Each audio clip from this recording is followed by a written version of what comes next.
क्या हाल चाल? बढ़िया एकदम। आज के इस लेक्चर के अंदर यार हम ये समझेंगे कि एटम दिखता कैसे है। मतलब हम एटम की स्ट्रक्चर के बारे में डील करेंगे। हमारे चैप्टर का ही नाम है एटॉमिक स्ट्रक्चर या फिर स्ट्रक्चर ऑफ एटम। अब देखो यार, कोई चीज हमको दिखती है, उसकी स्ट्रक्चर बताना बहुत आसान होता है, लेकिन यार एटम ऐसी चीज है जो हर जगह मौजूद है। हर जगह जहां पे भी देखोगे एटम दिखेगा। क्या दिखेगा? एक्चुअल में एटम से मिलके चीज हर चीज बनी हुई रहती है, लेकिन एटम को हम देख नहीं पाते हैं। हमारी जो आंखें होती हैं उनसे अपन एटम को देख नहीं सकते। तो मैं ये कहना चाह रहा हूं कि अगर जहां पर हमको चीज जो बहुत छोटी है उसको देखना तो आसान है नहीं, फिर बात करी जाए उसकी स्ट्रक्चर डिफाइन करना। तो साइंटिस्ट ने, हमारे जो साइंटिस्ट हैं, उन्होंने जो मॉडल दिए हैं, हो सकता है उनमें कुछ कमी हो। क्यों? क्योंकि नाकों से तो हम देख ही नहीं सकते, है ना।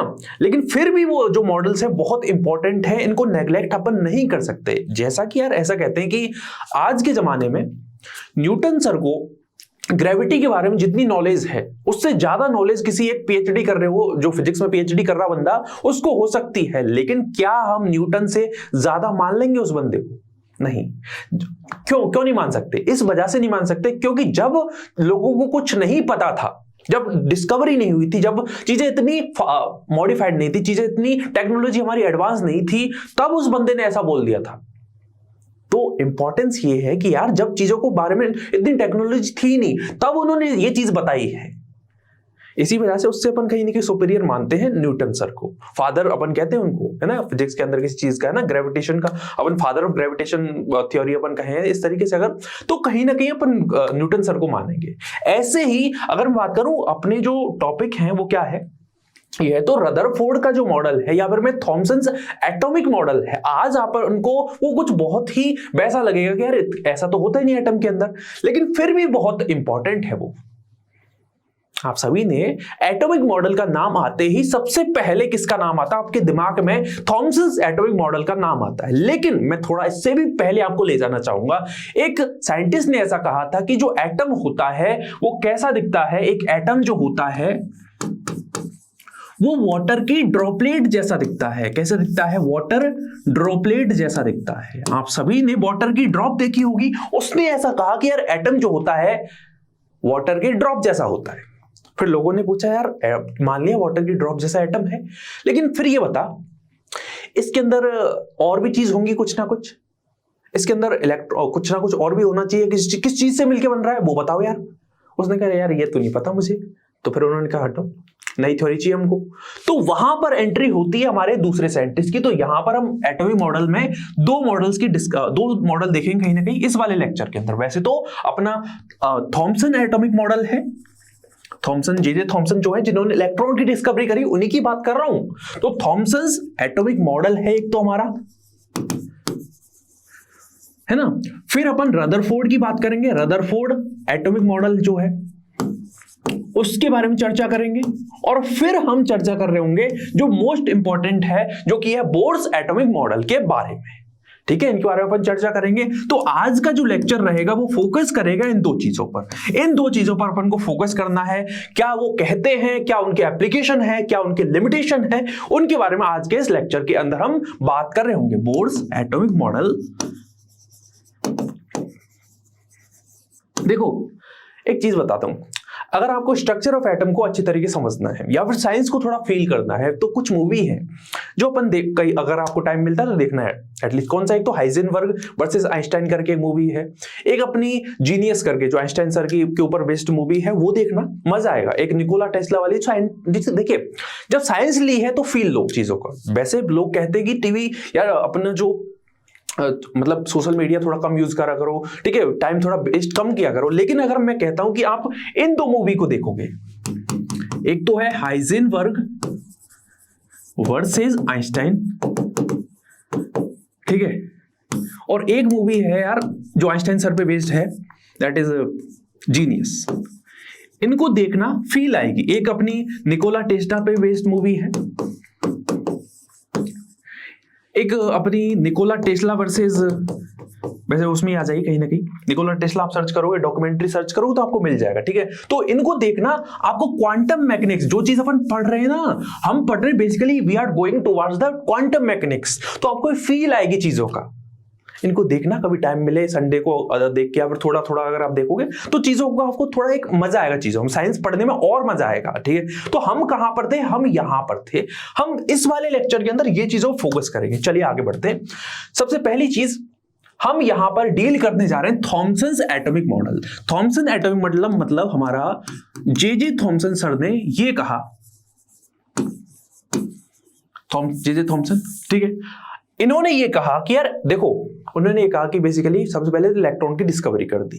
फिर लोगों ने उससे पूछा या उनसे पूछा कि आपने इलेक्ट्रॉन को तो बता दिया, इलेक्ट्रॉन की यार जगह भी बता दो। आपने ये कहा ना कि जो कैथोड रे होती है कहीं ना कहीं इनके अंदर नेगेटिवली चार्ज पार्टिकल्स होते हैं, जिनको उन्होंने नाम दिया नेगाट्रॉन। इलेक्ट्रॉन किसी और ने दिया था, स्टोनी नाम के साइंटिस्ट थे। पता था या नहीं पता था? इन्होंने, जे थॉमसन सर ने नेगाट्रॉन बोला था। इसको क्या बोला था? नेगाट्रॉन बोला था, जिसको आज हम इलेक्ट्रॉन कहते हैं। ये किसने दिया था? तो स्टोनी नाम के साइंटिस्ट ने दिया था। हम किस पर थे? हम यंग मॉडल पे थे। तो मॉडल, इस मॉडल की ये खास बात है, आपने कभी तरबूज खाया क्या? अरे सर मॉडल की बात कर रहे थे, आप तरबूज पे कैसे चले गए? अरे रुको जरा, सब्र करो। तरबूज खाया है? तरबूज कैसा दिखता है? सर बाहर से लाल दिखता है। अच्छा, बाहर से लाल दिखता है, हमारे यहां तो ग्रीन ही दिखता है और अंदर से लाल होता है। हाँ सर, हमारे यहां भी ऐसा ही दिखता है। तो तरबूज जो है, अगर मैं आपके सामने बनाऊं तो वो कैसा दिखेगा? कैसा दिखेगा? ये बाहर से तो ग्रीन होगा और अंदर से ये कैसा रहेगा? लाल लाल लाल। आजकल वो मीम भी चल रहा है ना, पूरा ठेला लाल है, लाल है, वो वाला मीम देखा ही नहीं देखा? लाल है, हाँ उसी की बात कर रहा हूं, ठीक है। तो यहां पर क्या होगा, कुछ इस तरीके से अंदर वाला पार्ट यहां पर क्या होगा? ग्रीन हो, रेड होगा, सॉरी, है ना। अब इसके अंदर क्या होते हैं? तरबूज के अंदर कुछ सीड इस तरीके से धसे हुए रहते हैं। इसके अंदर क्या होंगे? सीड्स होंगे, इसके कुछ बीज होंगे। ये कुछ हमारा क्या रहता है? हमारा वाटरमेलन होता है। हमारे जे थॉमसन सर ने इस मॉडल को अपन प्लम पुडिंग मॉडल या फिर वाटरमेलन मॉडल भी कहते हैं। अब वाटरमेलन से आप रिलेट कर पाओगे, जिस तरीके से लाल वाले पार्ट में सीड्स धसे हुए रहते हैं, उसी तरीके से एक एटम के अंदर पॉजिटिवली चार्ज जो एरिया होता है, पॉजिटिवली चार्ज जो पार्ट होता है, उसके अंदर नेगेटिवली चार्ज पार्टिकल्स यानी हमारे इलेक्ट्रॉन धसे हुए रहते हैं। उन्होंने पॉजिटिवली चार्ज पार्टिकल को क्या बोल दिया? न्यूक्लियस कह दिया कहीं ना कहीं। उस टाइम पे न्यूक्लियस नहीं बोला था, बट अपन कहेंगे पॉजिटिवली चार्ज पार्ट उसने बोला। इस positively charge particle, positively charge part के अंदर नेगेटिवली चार्ज क्या धसे हुए रहते हैं? इलेक्ट्रॉन धसे हुए रहते हैं। तो इस मॉडल को हम दूसरा नाम और क्या देते हैं? Plum pudding. तो प्लम पुडिंग क्या होती है? बेसिकली क्रिसमस के अंदर एक तरीके की स्वीट होती है कहीं ना कहीं, है ना। तो उसके अंदर क्या होता है? स्वीट्स है, मतलब स्वीट है, उसके अंदर कुछ जैसे अपन कहे कि ये चीज जो है प्लम्स, ये क्या है? नेगेटिवली चार्ज, अपन इनको ट्रीट कर सकते हैं एज अ इलेक्ट्रॉन। और ये क्या है? हमारा पूरा पुडिंग है जो कि पॉजिटिवली चार्ज है। That's why it is also known as the plum pudding model, कि जो पुडिंग है उसके अंदर प्लम्स धसे हुए रहते हैं। ऐसा ही अपन इलेक्ट्रॉन के अंदर, ऐसा ही अपन एटम को कंपेयर कर सकते हैं कि एटम के अंदर क्या है? पॉजिटिवली चार्ज क्या है? बेसिकली एरिया है या पार्ट है, उसके अंदर इलेक्ट्रॉन जो है कहीं ना कहीं डिस्ट्रीब्यूट रहते हैं। कैसे रहते हैं? डिस्ट्रीब्यूट रहते हैं। वो बेसिकली यूनिफॉर्म हो सकते हैं या फिर अपन कह सकते हैं कि लेस यूनिफॉर्म या फिर मोर यूनिफॉर्म हो सकते हैं। कुछ कमियां थी जिनके बारे में अपन चर्चा करेंगे। अब इसको वाटरमेलन मॉडल कैसे बोल सकते हैं यार? लाल वाला जो पार्ट होता है उसके अंदर सीड्स धसे हुए रहते हैं, ऐसे ही पॉजिटिवली चार्ज। तो इन्होंने कंपेयर कर दिया रेड पार्ट को, रेड पार्ट हमारा बेसिकली पॉजिटिव एरिया हो गया, पॉजिटिव पार्ट हो गया, ठीक है। और हमारा जो सीड है they are basically acting like a electron. तो इस तरीके से इन्होंने एक एटम को कंपेयर किया था। इनका एटॉमिक मॉडल कुछ ऐसा होता है, क्लियर है? इनका एटॉमिक मॉडल कुछ ऐसी कहानी कहता है। अब इसके अंदर कुछ कमियां हैं कि यार ऐसा, फिर आगे जैसे थोड़ी जर्नी स्टार्ट हुई तो वहां पर इनसे कुछ क्वेश्चन, जैसे जूरी बैठती है ना, आप कोई रिसर्च पेपर पब्लिश करते हो तो वहां पर उसके अंदर कहीं ना कहीं कुछ जो जर्नल में जाता है तो वहां पे कुछ ना कुछ उससे क्वेश्चन पूछेंगे, या फिर कोई दूसरा साइंटिस्ट है वो बेसिकली उससे क्वेश्चन करेगा कहीं ना कहीं कि इसमें ऐसा क्यों नहीं, तो उसका अगर वो आंसर दे देता है तो थ्योरी हमारी कहीं ना कहीं लॉ में कन्वर्ट होती है, नहीं तो वो थ्योरी की थ्योरी रहती है कहीं ना कहीं, ठीक है, थ्योरी की थ्योरी रहती है, ठीक है। तो यहां पर बेसिकली ऐसा पूछा कि यार इलेक्ट्रॉन जो है क्या बेसिकली जितना पॉजिटिव चार्ज है उतना ही इलेक्ट्रॉन रहेंगे, या फिर मैं ऐसा कह दूं कि यहां पर जो इलेक्ट्रॉन का डिस्ट्रीब्यूशन है, नेगेटिव चार्ज का जो डिस्ट्रीब्यूशन है एटम के अंदर, वो कैसा रहेगा, क्या वो होमोजीनियस जैसा रहेगा, क्या वो हर जगह समान रहेगा।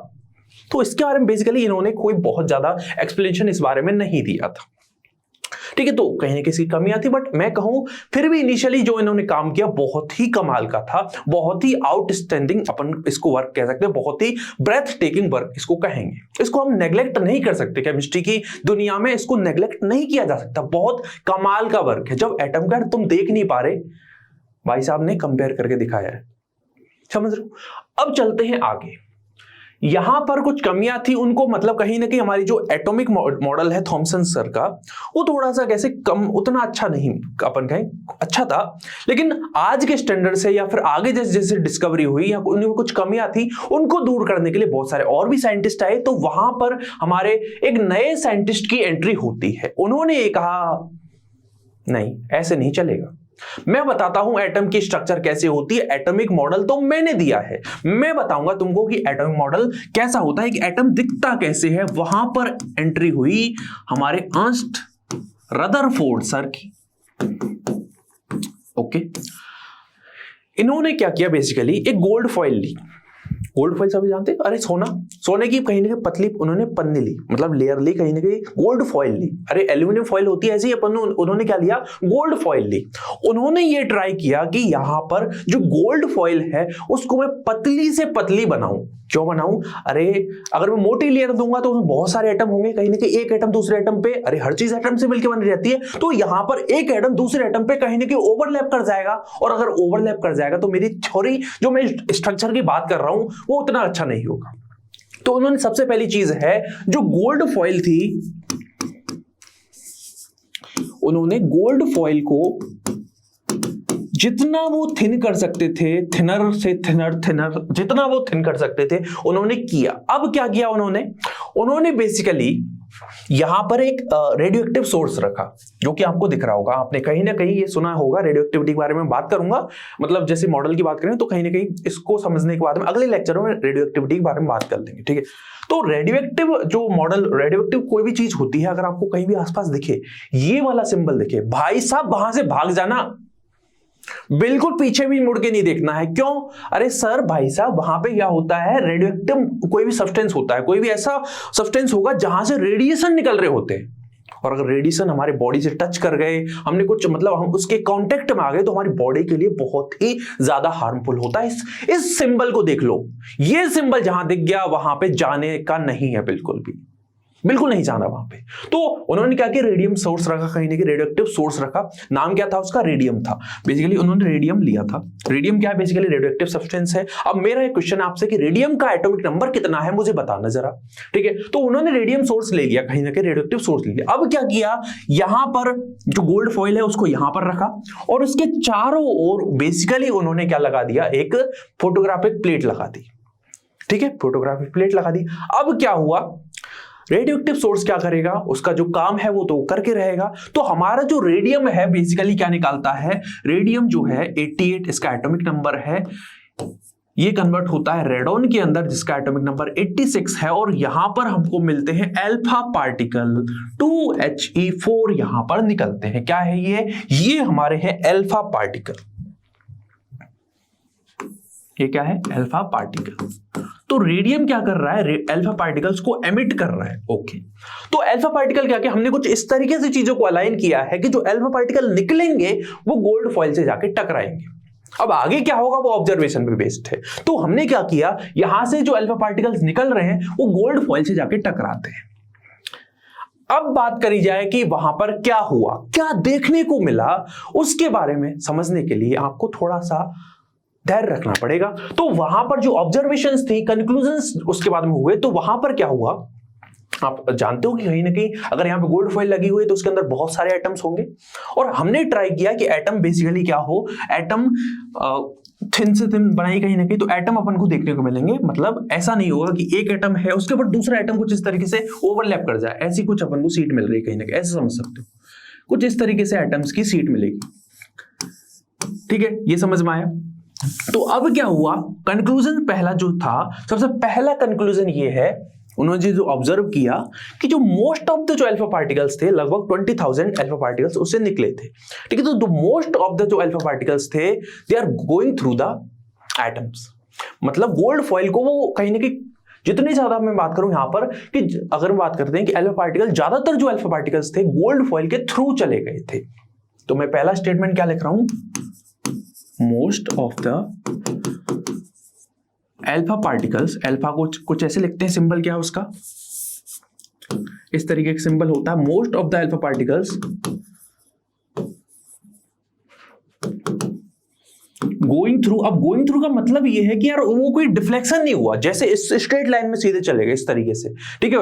एटम से बिल्कुल कहीं ना कहीं गोल्ड फॉइल से गुजर के, और रिजल्टेंट अपन को कैसे पता चला कि सीधे चले गए, इस तरीके से अपन को देखने को मिलता है। हमने फोटोग्राफिक प्लेट लगाई है तो उसमें बेसिकली फ्लैश क्रिएट हुआ, ठीक है, जिससे अपन को पता चलेगा कि अल्फा पार्टिकल यहां पे आ गए, तो गोइंग थ्रू।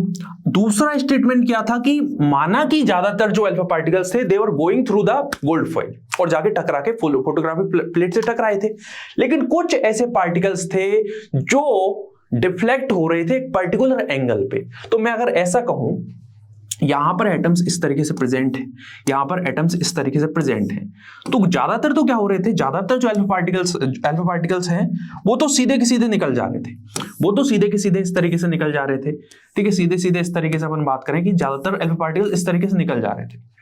लेकिन कुछ अल्फा पार्टिकल्स ऐसे थे जो टकरा के एटम से टकराए और रिजल्टेंट डिफ्लेक्ट हो गए, पर्टिकुलर एंगल पे वो डिफ्लेक्ट हुए, कुछ इस तरीके से वो डिफ्लेक्ट हो गए।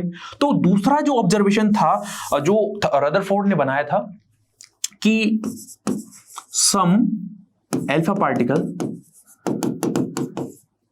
वर deflecting at a particular angle. अगली चीज क्या है, अगली चीज अपन को यह समझनी है, कुछ ऐसा हुआ, ठीक है।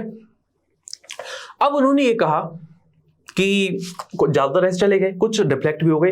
एक ऐसा भाई साहब होता है ना कि केमिस्ट्री है, केमिस्ट्री बदनाम है एक्सेप्शंस के लिए, यहां पर भी एक एक्सेप्शन हुआ था कि 20,000 जो अल्फा पार्टिकल्स थे उनमें से एक अल्फा पार्टिकल जो है रिजल्टेंट, देखो इसको अगर ऐसे बनाऊं मैं आपको कि ये एटम है, ज्यादातर तो क्या हुए हैं कहीं ना कहीं इस तरीके से वो चले गए, मतलब अगर ये एटम है तो ज्यादातर अल्फा पार्टिकल को इस तरीके से यहां पे से चले गए थे, ठीक है। कुछ बेसिकली क्या हुए थे, पर्टिकुलर एक एंगल पे डिफ्लेक्ट हो रहे थे, कुछ मतलब कुछ इस तरीके से डिफ्लेक्ट हो गए, कुछ एक पर्टिकुलर एंगल पे इस तरीके से डिफ्लेक्ट हुआ, ठीक है, इस तरीके से वो डिफ्लेक्ट हो गए, ठीक है। और एक ऐसा था तो रिजल्टेंट भाई साहब ऐसे गया और 180 डिग्री एंगल पे वापस आ गया था। एक अल्फा पार्टिकल गया सीधा का सीधा और रिजल्टेंट 180 डिग्री एंगल पे वापस आ गया था। दोबारा समझो,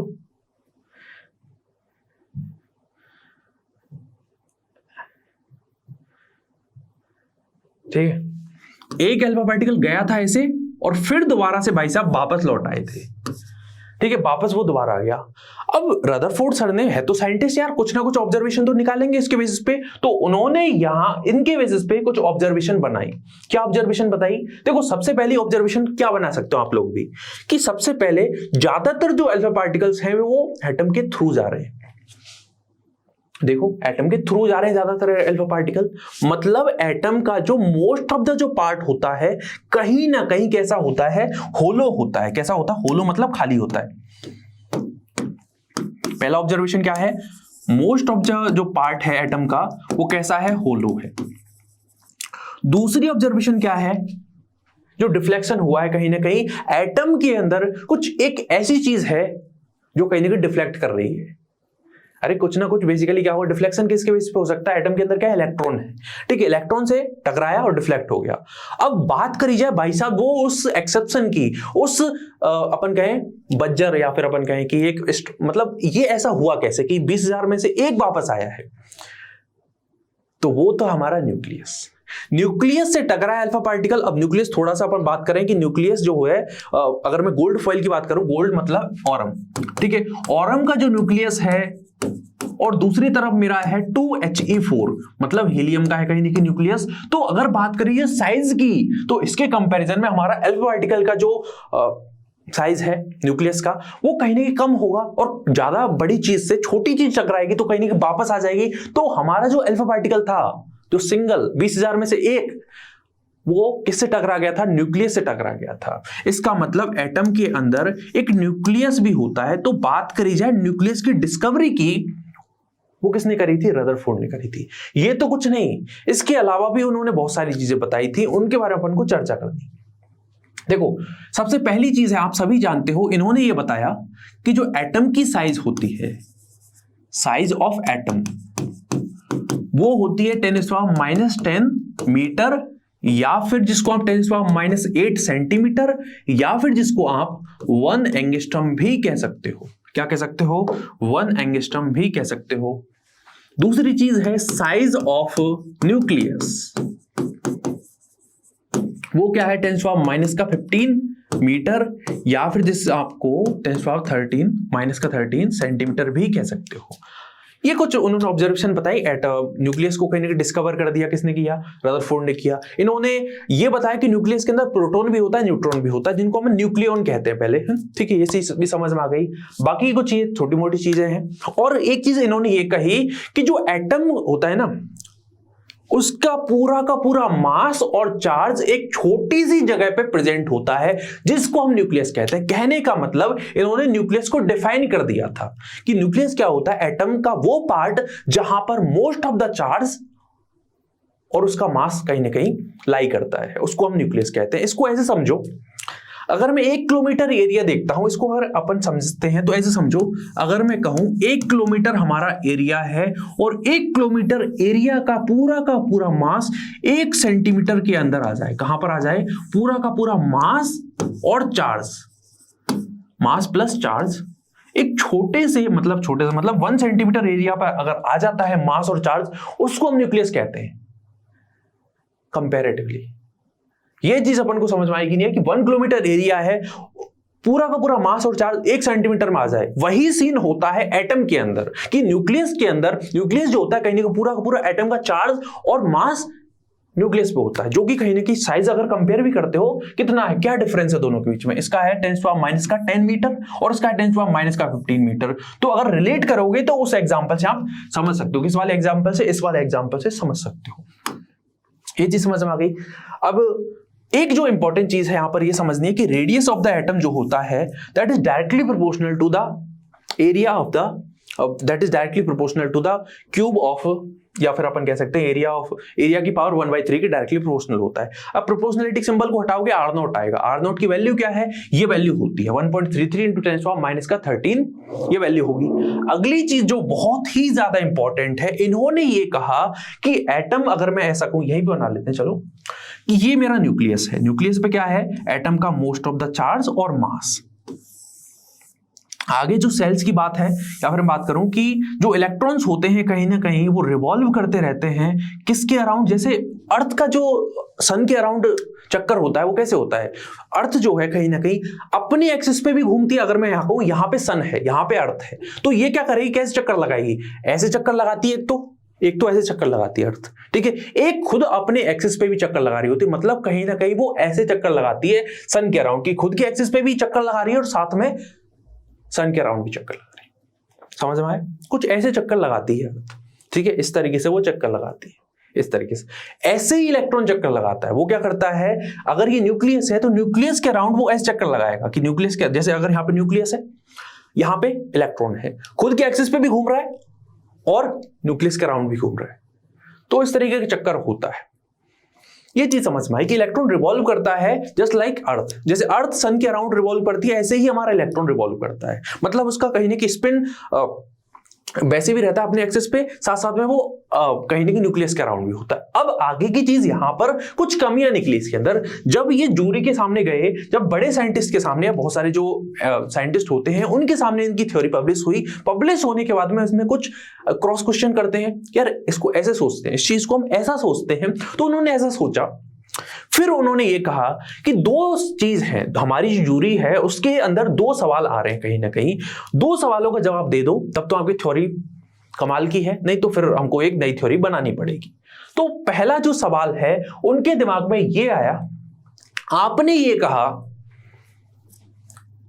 ये न्यूक्लियस है, ठीक है, इसके अराउंड इलेक्ट्रॉन चक्कर लगाता है। अब यार मुझे बताओ, अगर मैं किसी एरिया में, अगर मैं गार्डन में घूमता हूं, तो गार्डन में जब मैं घूमता हूं यार, मैं कहीं ना कहीं गार्डन के चक्कर लगाऊंगा तो वहां पर मेरी कुछ ना कुछ एनर्जी वेस्ट होगी, कुछ ना कुछ एनर्जी इन्वेस्ट होगी, मतलब मेरी कुछ ना कुछ एनर्जी खर्च होगी। क्लियर है? क्या इलेक्ट्रॉन में इतनी एनर्जी आ गई है कि भाई साहब वो उसकी एनर्जी खत्म होने का नाम ही नहीं ले रही है? उसने कहा रदरफोर्ड नहीं, एनर्जी तो वेस्ट करता है। तो ये बताओ, एनर्जी जो वेस्ट कर रहा है तो कहीं ना कहीं इसकी एनर्जी यार कहीं ना कहीं एक टाइम पे तो खत्म होनी चाहिए।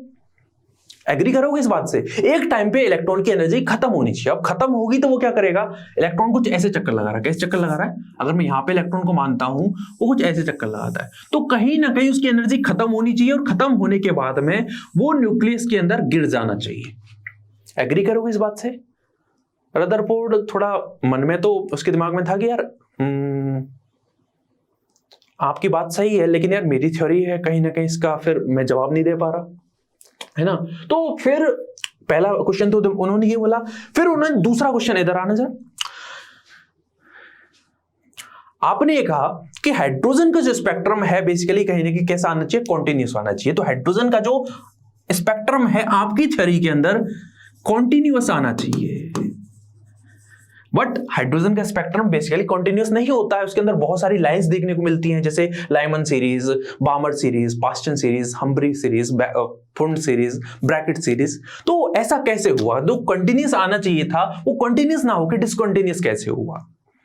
इसका जवाब हमारे रदरफोर्ड सर के पास में नहीं था, despite of the fact that कि ये थ्योरी बहुत ज्यादा कमाल की थी, बहुत कमाल का इन्होंने काम किया था। इन्होंने क्या क्या बताया? सबसे पहली चीज है, इन्होंने ये कहा बहुत कमाल का एक्सपेरिमेंट है, ये एक्सपेरिमेंट उन्होंने करा। तो ऑब्जर्वेशन क्या हुई इसके बेसिस पे? ज्यादातर जो पार्टिकल्स थे they were going through the atom. दूसरी चीज है, एक पार्टिकल 20,000 में से वापस आया था, कुछ डिफ्लेक्ट भी हो रहे थे, ये चीज समझ में आ गई। अब क्या हुआ? आगे चीजें, कुछ ऑब्जर्वेशन जो आपको समझनी है, ये बहुत इंपॉर्टेंट है कि साइज ऑफ द एटम क्या होती है, साइज ऑफ द न्यूक्लियस क्या होता है। दूसरा ऑब्जर्वेशन क्या है कि जो एटम है कहीं ना कहीं पूरा का पूरा मास और चार्ज उसके एक छोटे से पार्ट में होता है जिसको हम न्यूक्लियस कहते हैं। ठीक है, न्यूक्लियस को डिफाइन भी कर दिया कहीं ना कहीं। न्यूक्लियस के अंदर प्रोटॉन और न्यूट्रॉन होते हैं, which is actually known as the nucleus. Clear है? आगे की चीज क्या है कि जैसे अर्थ सन के अराउंड रिवॉल्व करती है और अपने एक्सिस पे भी घूमती है, वैसा ही इलेक्ट्रॉन का स्पिन होता है around the nucleus as well as on its axis. Clear? दूसरी चीज जो लिमिटेशन की बात करते हैं, लिमिटेशन पहला ये था कि इलेक्ट्रॉन कहीं ना कहीं न्यूक्लियस के चारों ओर अगर चक्कर लगा रहा है तो कहीं ना कहीं एक टाइम पे उसकी एनर्जी खत्म होनी चाहिए, और जब खत्म होगी तो वो कहां पे गिरेगा? That will fall into the nucleus. But actual में ऐसा होता नहीं है। फिर रदरफोर्ड से पूछा गया क्यों नहीं होता है? मैं नहीं जानता। इस तरह की उन्होंने बातें करी। फिर दूसरी चीज क्या थी?